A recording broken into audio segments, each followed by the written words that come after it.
Trouver le grand amour à plusieurs milliers de kilomètres de chez eux leur paraissait difficile. Mais cela n'a pas empêché Anna et Emmanuel de tenter l'aventure des unions internationales. Anna, 41 ans, était cadre dans le prêt-à-porter, à Belgorod, Russie. Emmanuel, 45 ans, est ingénieur informatique à La Ciotat, dans le sud de la France. Tous deux avaient une volonté similaire en rejoignant Eurochallenge, trouver le partenaire idéal pour une vie à deux remplie de bonheur. Contacté par lettre par Anna qui avait particulièrement apprécié son profil, Emmanuel n'a mis que quelques minutes pour prendre son téléphone et envoyer un SMS à sa belle Russe. Quelques heures d'échange téléphonique plus tard, l'ingénieur informatique atterrissait en Russie pour rencontrer celle qui faisait battre son cœur. Comme deux adolescents, les deux tourtereaux apprenaient à se découvrir et à s'aimer. Quelques mois seulement plus tard, Anna rejoignait Emmanuel dans le sud de la France pour l'épouser. Depuis cette date, le couple franco-russe a accueilli la fille d'Anna, qui considère aujourd'hui Emmanuel comme son père. Mais les amoureux ont encore de beaux projets à concrétiser, comme acheter une maison ou bien agrandir la famille.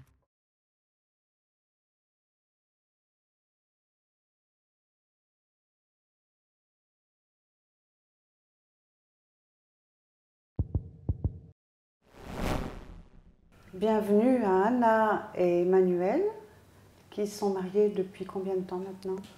Eh bien, ça va faire 2 ans. Oui. 2 ans déjà. 2 mois, 3 mois. 2 ans, oui, et 3 mois. Oui. 2 ans et 3 mois, félicitations. Merci. Et je suis très contente de vous recevoir au Eurochallenge aujourd'hui. Ça va être un anniversaire de mariage alors, hein? Oui, on peut dire ça. On peut dire ça.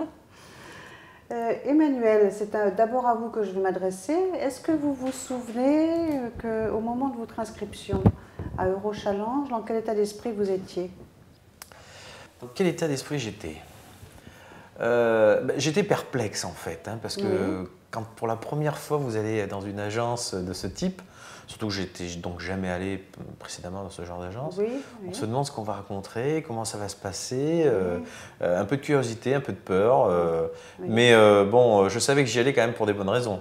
Alors, donc, pour quelles raisons êtes-vous venu? Est-ce que, voilà, vous étiez seul depuis combien de temps? Eh bien, en fait, j'avais ma femme qui avait décédé, donc je ne voulais pas me retrouver seul. Et en fait, je voulais recommencer ma vie et je me tournais en fait vers, on va dire, les pays slaves. Oui. C'était pas spécialement la Russie, hein. Bon, c'est Anna que j'ai rencontré, mais c'était pas spécialement la Russie. Oui. Et c'était pour refonder, on va dire, un foyer et avoir des enfants. Voilà. C'est un beau projet. Oui, tout à fait. Classique, mais beau. Classique, c'est vrai, c'est vrai. Et vous, Anna, comment avez-vous connu Eurochallenge? Je m'inscris à l'agence russe. C'est une agence locale, comment dire? C'est local en Russie. De quelle ville êtes-vous? Belgorod. Un jour, j'ai reçu la lettre de Eurochallenge en français d'abord. J'ai déjà eu une expérience pas bonne. Pas une bonne expérience. Oui. Pas bonne expérience.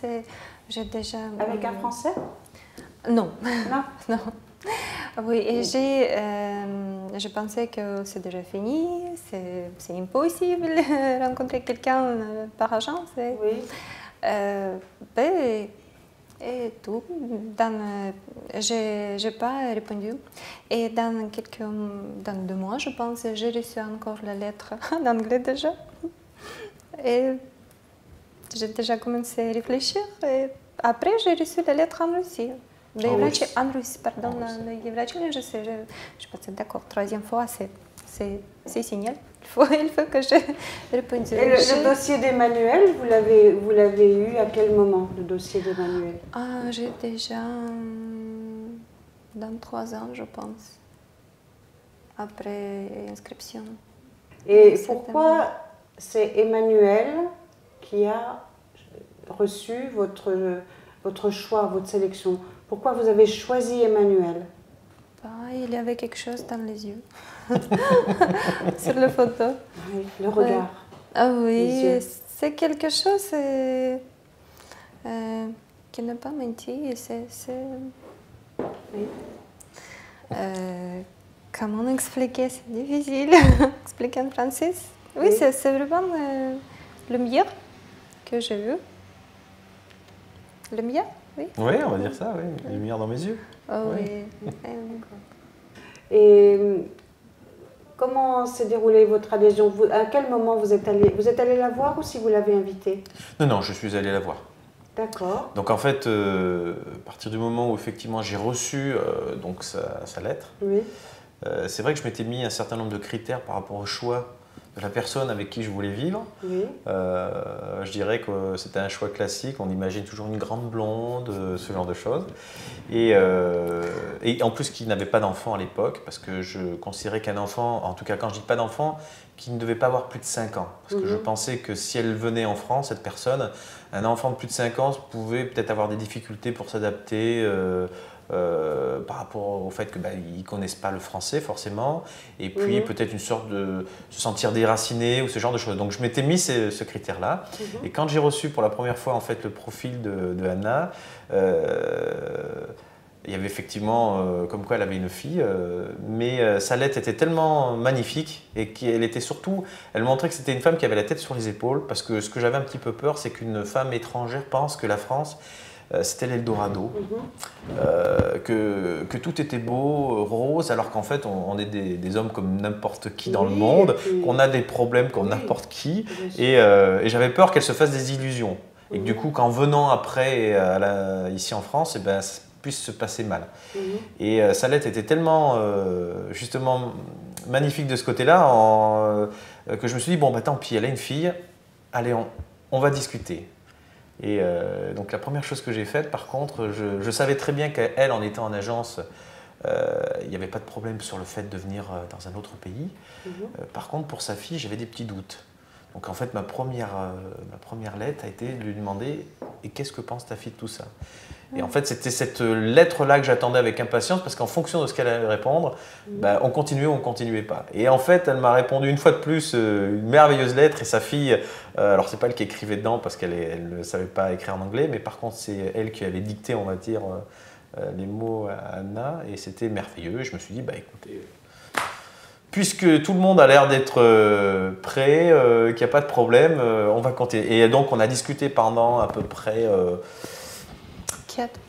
4 à 5 mois au téléphone tous les jours, entre 2 et 3 heures. Et après, on a décidé de se rencontrer. Dites-moi à quel moment vous êtes tombé amoureux d'Anna? Ah, moi, c'était déjà avant. Déjà avant? C'était déjà avant parce que, bon, c'est vrai que le côté physique, on y prête toujours une importance quand même. Bien sûr. Mais ce qui était important pour moi aussi, c'était en fait comment elle ressentait les choses, comment elle percevait les choses sur un certain nombre de sujets. Et comme je dis, comment on a discuté tous les jours énormément, je me suis dit, ça va, ça colle.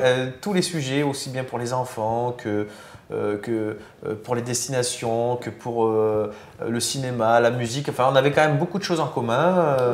Ça se passait bien. Donc, je me suis dit, bah, c'est elle. Et effectivement, je suis tombé amoureux. Et par rapport aux enfants, est-ce que vous avez l'intention d'avoir un enfant ensemble? Je te laisse répondre. Moi, je parle tout le temps, donc... On essaye tout le temps. Ah, vous essayez? Oui. Ah, donc c'est un projet alors? Oui, tout à fait. Bien. Ben, j'espère que ça se fera, oui. Oui, mais... C'est bien, félicitations. Bon, après, c'est des petits problèmes... on est allé voir le médecin, ce genre de choses. Donc ça va se faire, il n'y a pas de problème. Mais en tout cas, c'est quelque chose qu'on veut faire, effectivement. Voilà. Oui. Alors, la différence de culture entre vous deux, est-ce que c'est quelque chose qui est intéressant, ou qui pose problème quelquefois? Parlez-moi un petit peu de ça. J'aime beaucoup la culture française. Oui. Oui, Manu aime la culture russe. Oui,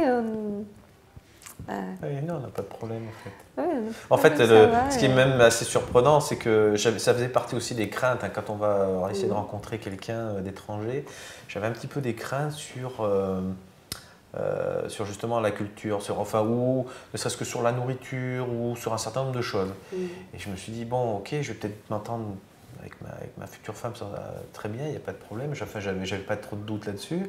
Mais je me dis, mais après, est-ce que la nourriture française, est-ce que les choses qu'elle voit, est-ce que la France lui plaît, ce genre de choses.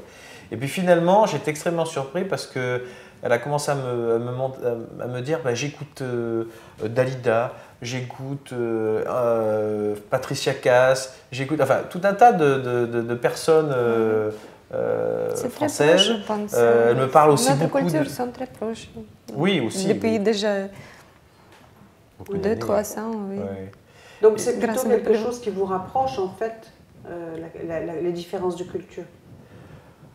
Oui, on va dire ça. Je dirais plutôt que ça. En tout cas, c'est une chose qui nous a pas séparés parce que ça pourrait être un facteur qui fasse qu'on se sépare parce qu'on n'a pas la même vision des choses par rapport à la culture. Et en fait, non, parce que elle adore la nourriture française.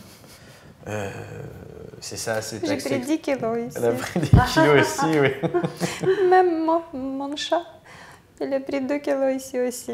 Et tout le monde dans la famille. Aussi. Oui. Et votre fille aussi? Oui. Ah oui, alors. C'est impossible de perdre le poids, même avec le sport. Et est-ce que vous pensez, Anna, que vous auriez quand même rencontré Emmanuel si Eurochallenge n'avait pas existé? Peut-être pas. Ouais. C'est grâce à Eurochallenge. Donc est-ce qu'on est important pour votre vie? Bien sûr. Oui. Hein? Oui. Et vous, Emmanuel, est-ce que vous pensez que sans nous, vous auriez pu trouver Anna? Déjà, il aurait fallu que j'aille en Russie, que je sache qu'elle existe, puis il aurait fallu que je parle russe, et tout ça n'est pas quelque chose. Donc c'est vrai que Eurochallenge est vraiment un pont entre ces deux pays, alors avec beaucoup d'autres pays aussi, mais avec la Russie, c'est un pont d'or, puisque ça nous facilite énormément les choses.